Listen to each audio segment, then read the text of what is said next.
Bonjour, nous allons voir dans ce cours les technologies Big Data et nous allons voir par la suite quelles sont les solutions proposées pour la gestion de cette grande quantité de données.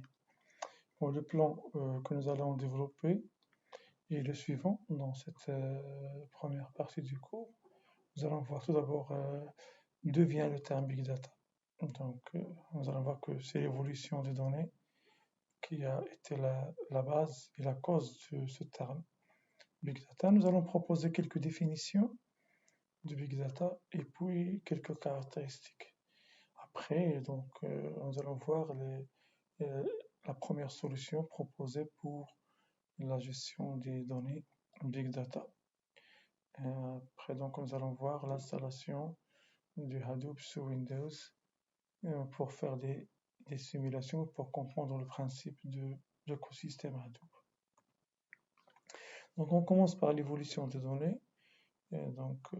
Cette évolution qui a plusieurs raisons. Déjà, la première, c'est l'évolution de la technologie, comme vous pouvez le voir dans ce schéma. Donc, il y a l'évolution du téléphone, à titre d'exemple, l'évolution des ordinateurs et des voitures. Si nous prenons par exemple le cas des téléphones, au début, donc le téléphone servait juste à passer un coup de téléphone, bien de le recevoir, sinon vous pouvez même laisser quelques messages.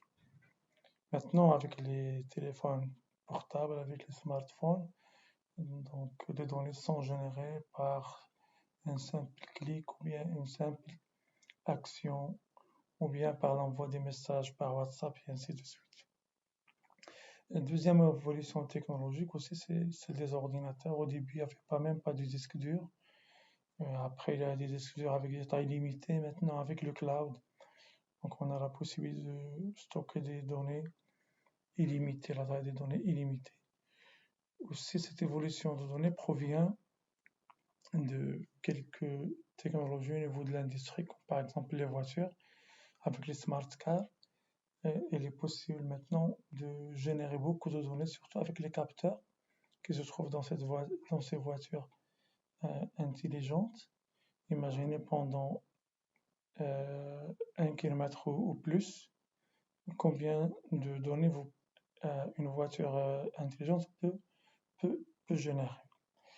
Donc ça, c'est la première cause de l'évolution des données. La deuxième, c'est l'IoT, Internet of Things. Donc il désigne les objets connectés à Internet et qui permettent de communication entre ces objets et d'autres objets. Donc, comme l'exemple des smart cars, il y a aussi les smart homes, les smart cities, l'agriculture, les avions, les trains, les cars. Donc, tous les domaines sont maintenant touchés par l'IoT. C'est quoi? C'est le fait de connecter un périphérique physique à Internet pour qu'il transmette des données. Et du coup, donc, le nombre de, de ces objets sont très très importants, de ces périphériques physiques sont très importants. Et vous pouvez imaginer le nombre de données qui sera généré chaque seconde par ces périphériques connectés à Internet. Troisième raison, c'est les réseaux sociaux. Bien évidemment, vous avez ce schéma-là avec Facebook au début, en premier lieu. Ce schéma représente, ce graphique représente en millions le nombre des utilisateurs actifs. Donc là, vous avez 2234, d'accord, millions pour Facebook. Vous avez YouTube aussi, vous avez WhatsApp, vous avez Twitter et ainsi de suite. Et là, vous pouvez imaginer, d'après ces nombres-là, le nombre de données qui peut être généré aussi en une seconde. Donc voilà les raisons de l'évolution des données. Il y a tout d'abord la première raison qui est technologique, la deuxième c'est l'IoT, les objets connectés à Internet, puis les réseaux sociaux. Donc ces trois raisons ont permis de générer ou bien de parler du terme Big Data. Donc si nous voulons définir le terme Big Data, on va dire que c'est une grande quantité de données qu'on ne peut pas stocker, par exemple, dans les bases de données traditionnelles. Une grande quantité de données. Mais j'ai choisi ici quelques définitions hein, pour voir qu'est-ce qu'elle apporte de plus. Allez, pour le Bernard Moore, donc vous avez sa définition, il dit que Big Data est une trace numérique que nous générons dans cette ère numérique. Donc il a limité le Big Data à des données numériques. Le Ernest and Young, donc vous pouvez voir que il a proposé une autre définition. Big Data fait référence au volume de données dynamique, volumineux et disparate. Et là, il a ajouté quelque chose qui est nouveau pour le Big Data, c'est la notion de volume, la notion que les données sont dynamiques et sont aussi hétérogènes. En plus, il a donné la source. Ils sont créés par soit des personnes, soit par des machines, soit par des outils. Et puis, il a proposé de trouver une solution, une nouvelle solution qui permet de gérer ces données-là. D'ailleurs, les définitions sont faites pour ça, c'est pour donner les orientations à suivre. Et là, pour cette quantité de données qui est volumineuse, disparate et dynamique, on a besoin d'une nouvelle technologie qui permet la collection, le stockage, l'hébergement et l'analyse des données, et surtout en temps réel, parce qu'avant, on ne faisait pas ça en temps réel. Avant, il y avait juste les données historisées qu'on peut analyser, par exemple par les entrepôts de données. Donc maintenant, dans cette définition, nous avons la notion du temps réel. Aussi, l'autre définition du cabinet d'études Gartner qui a apporté les trois V, les trois premiers faits du Big Data.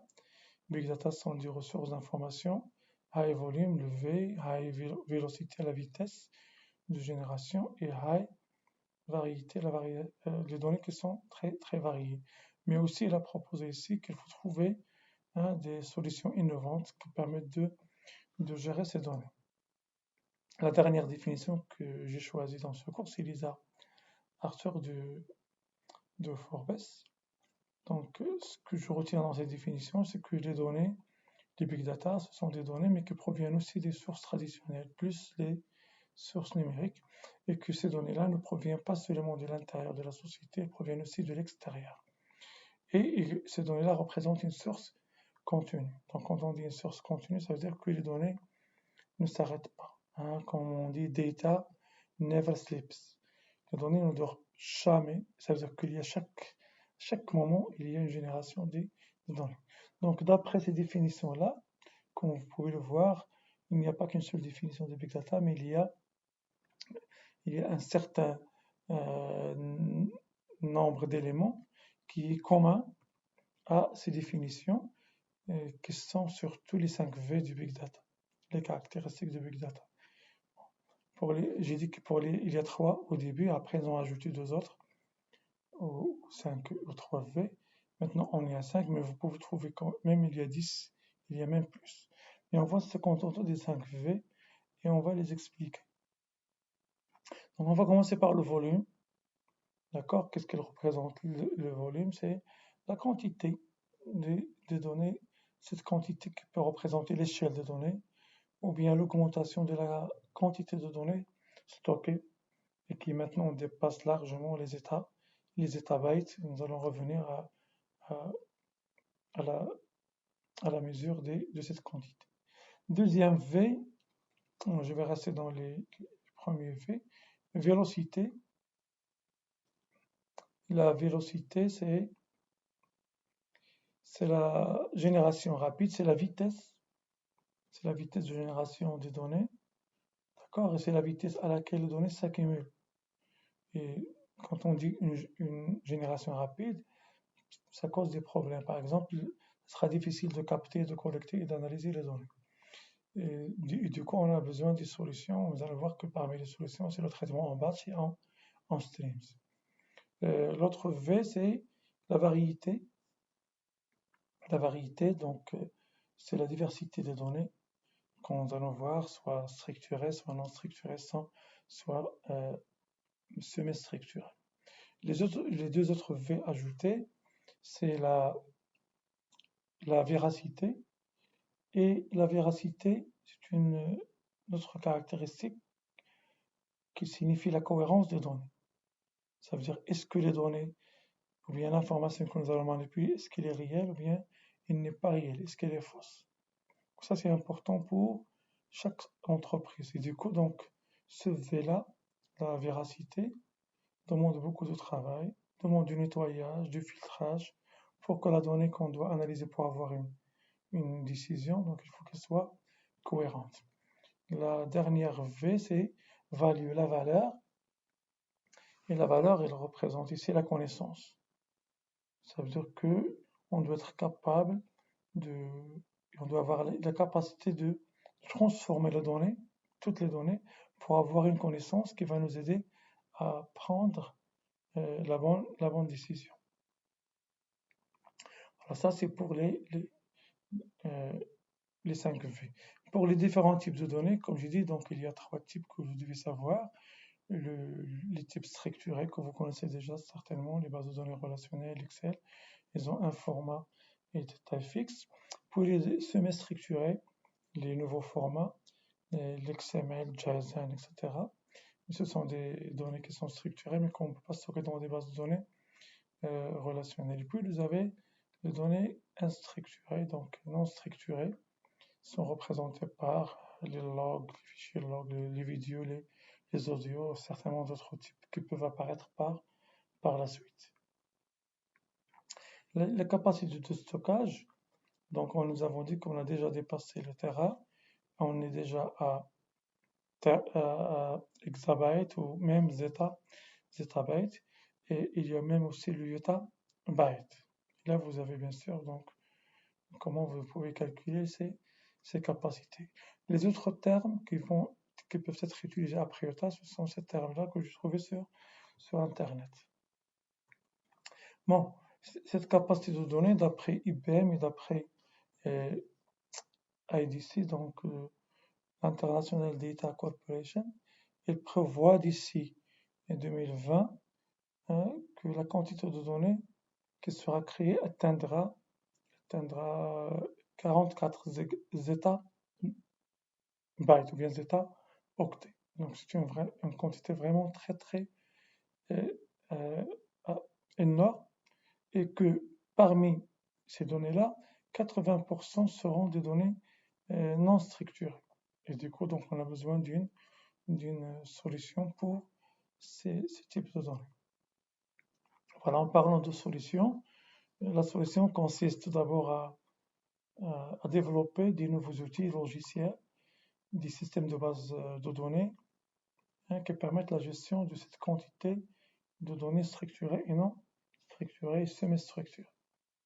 Donc déjà, il y a un certain nombre de fournisseurs qui offrent ces outils de traitement, d'accord, comme par exemple Cloudera et autres, et ce sont des fournisseurs du big data. Sinon, donc la première solution qui a été proposée, c'est Hadoop. Le mot Hadoop que nous allons développer, ce sera l'objectif de notre cours, ces séances-là.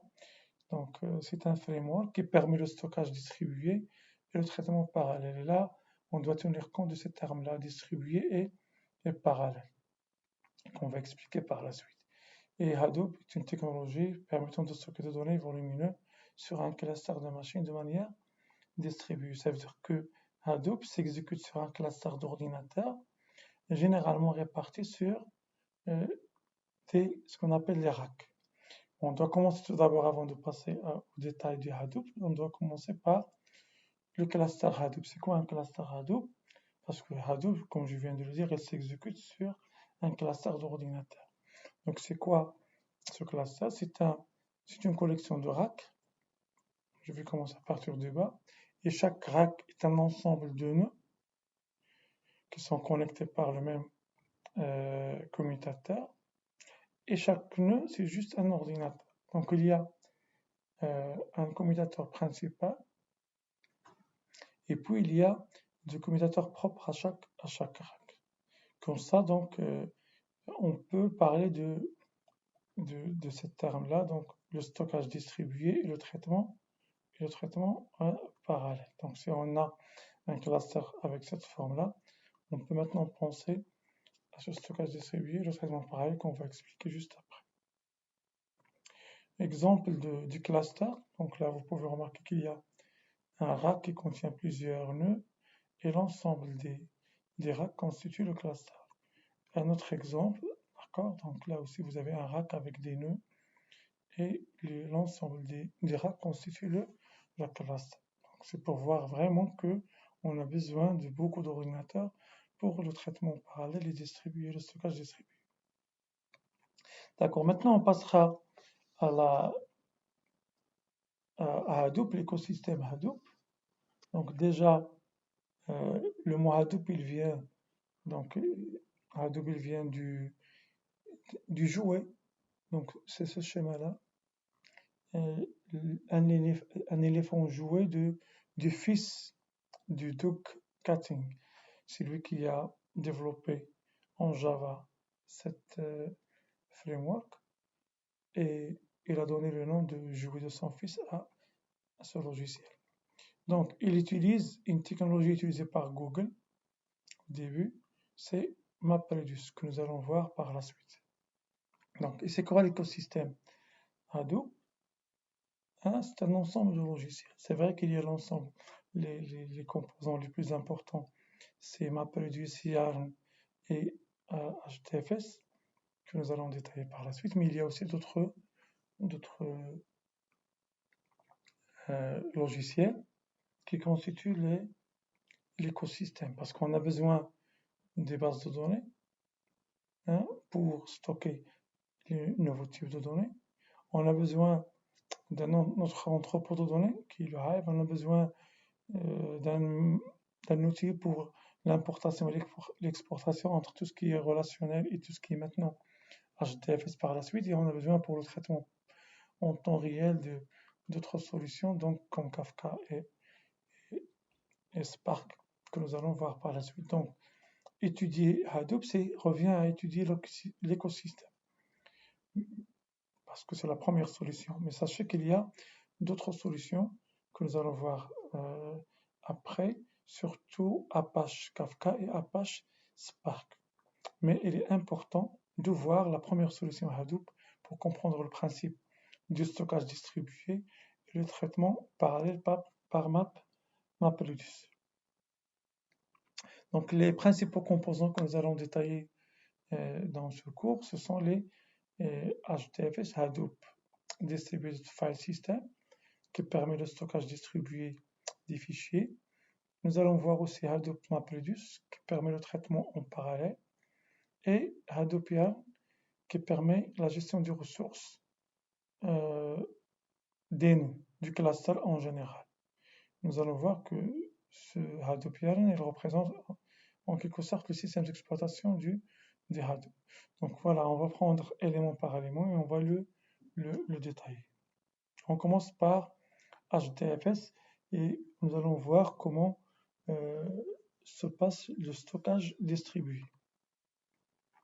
Alors, pour comprendre maintenant ce stockage distribué, sachez tout d'abord que HDFS se base sur les topologies maître esclave. Comme vous pouvez le voir dans le cluster, nous avons un maître et nous avons des esclaves, nous avons des racks contenant des nœuds.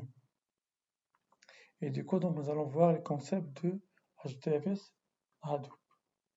Donc, les concepts sont les suivants: le stockage distribué, la notion du bloc, la notion de la réplication, la disponibilité, la fiabilité, la tolérance au panne, l'évolutivité et l'accès au début aux données d'application. Nous allons voir que ces concepts-là pour comprendre comment après ça se passe au niveau du stockage.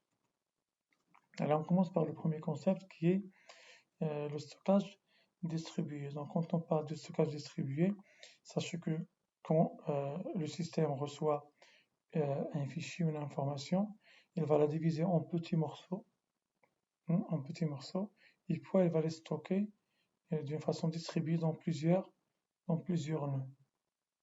Donc ces données-là seront par exemple, diviser et stocker. Par exemple, si nous prenons ce fichier large file, un fichier de taille vraiment importante, il sera divisé en petits morceaux et ces petits morceaux ils seront stockés dans plusieurs nœuds. Donc l'HDFS permet cette possibilité. Et le fait d'avoir ça, ça va aider le système à faire des opérations de map reduce, un traitement qui est temps parallèle. Voilà, donc bref, pour résumer, le HDFS divise toutes les données en petits morceaux et les stocke dans différents nœuds du cluster. Deuxième concept, c'est le bloc de données. Ces petits morceaux dont j'ai parlé, on les appelle les blocs de données. Donc, HDFS divise ces fichiers en blocs, et ces blocs-là, ils constituent la plus petite unité de données de ce système. Vous savez très bien que dans les systèmes d'exploitation, il y a la notion de blocs de données. Par exemple, Linux, nous avons une taille de 4 kg. D'accord? Là aussi, on a besoin d'une taille. Et la taille utilisée maintenant, aujourd'hui, par défaut, c'est 128 mégas. D'accord? Mais vous pouvez configurer votre système pour aller au-delà de 128. Avant, il y avait juste 64 mégas.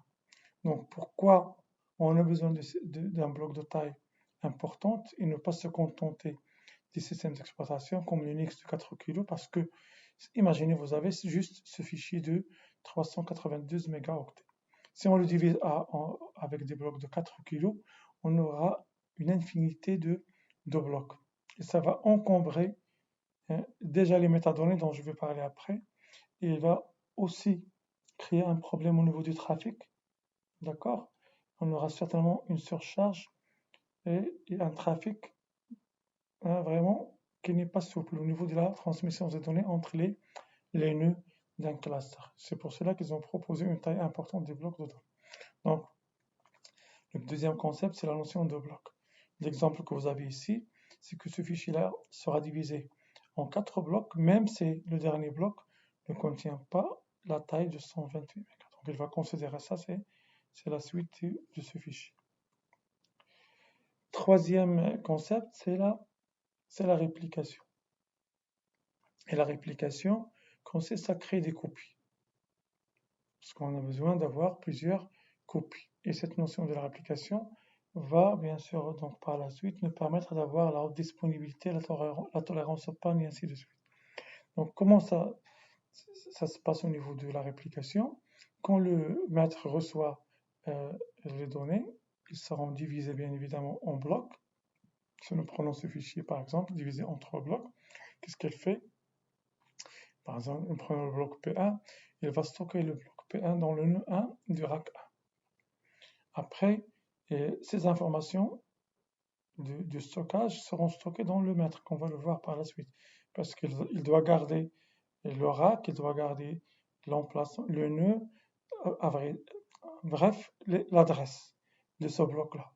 Après, c'est ce nœud-là qui va s'occuper de la réplication dans un autre nœud.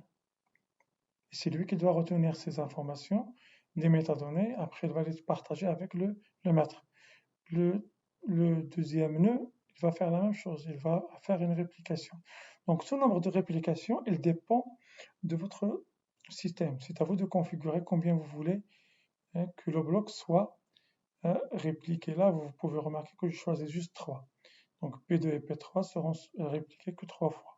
Mais vous pouvez changer cette valeur, vous pouvez choisir 2, 5 ou plus que vous voulez, quand vous voulez bien sûr élaborer un système pour le big data. Donc cette réplication, elle a des avantages.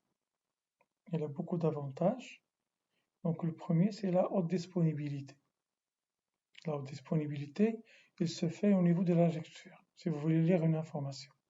Imaginez maintenant, vous voulez par exemple lire une donnée qui se trouve dans le bloc A, ou bien dans le bloc B1, pardon. Dans le bloc B1 et dans le nœud N. Si ce nœud tombe en panne, d'accord, il faut que l'utilisateur qui a demandé l'information ne sera pas bloqué. Donc automatiquement, il sera orienté par le système, parce que le maître contient tous les métadonnées concernant tous les blocs de données. Donc, il va l'orienter soit vers un autre chemin différent, soit vers un nœud différent. Par exemple, ici, dans le cas de P1, si le nœud tombe en panne, il va chercher dans le même rack un autre nœud différent.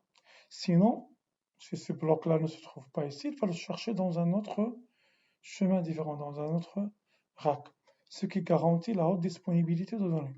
C'est pour cela que la réplication est importante. Tant que vous répliquez, tant que vous n'aurez pas de problème au niveau de la lecture. Je parle de la lecture, je ne parle pas de l'écriture. Donc la haute disponibilité de données, c'est une fonctionnalité du HDFS qui permet à l'utilisateur de lire la donnée. Hein, il n'aura jamais le problème de lecture. La fiabilité de données, c'est un autre concept.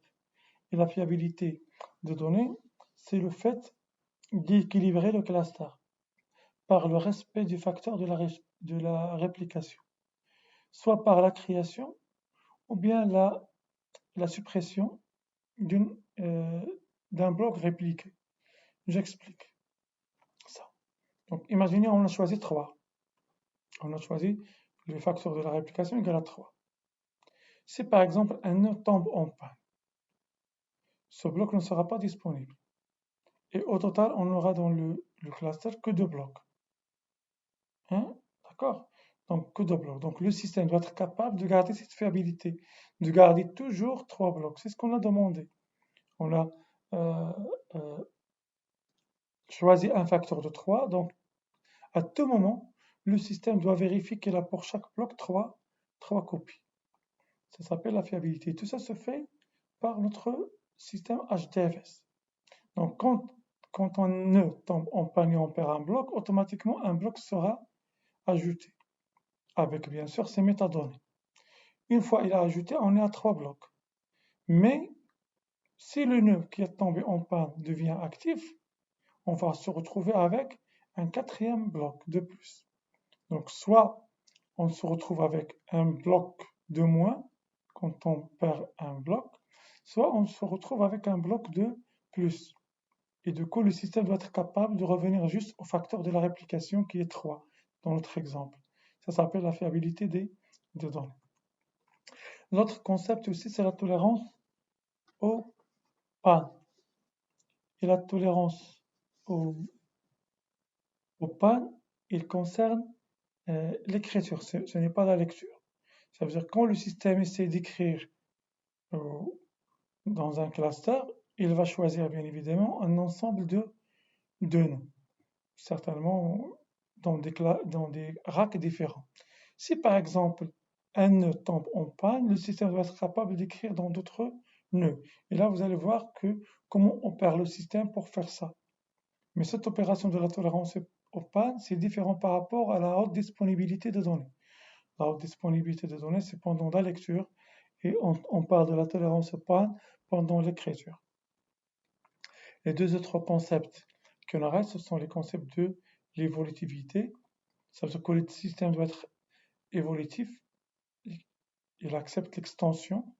À chaque fois qu'on veut l'ajouter, un nœud, on doit l'ajouter, ou bien un rack, on doit l'ajouter. Vous avez 2 façons pour le faire. La première méthode, c'est ajouter des disques durs à des nœuds. Et là, ça demande un arrêt du système. D'accord? Il faut prévoir un temps d'arrêt. Donc, c'est une solution qui n'est pas vraiment utilisée. La deuxième solution, c'est l'ajout des nœuds carrément. Un cluster en temps réel, à chaud. Une fois il a ajouté ce nœud-là, qu'on va le voir par la suite, il va contacter le maître pour lui dire voilà, je suis un nouveau nœud que vous pouvez utiliser pour le stockage et pour la manipulation. Donc le système HDFS prévoit l'extension du cluster. Le dernier concept, c'est l'accès à une vitesse rapide aux données. Bien sûr, quand les données sont distribuées, les blocs sont distribués, on a maintenant bien sûr cette possibilité d'accéder rapidement à l'information.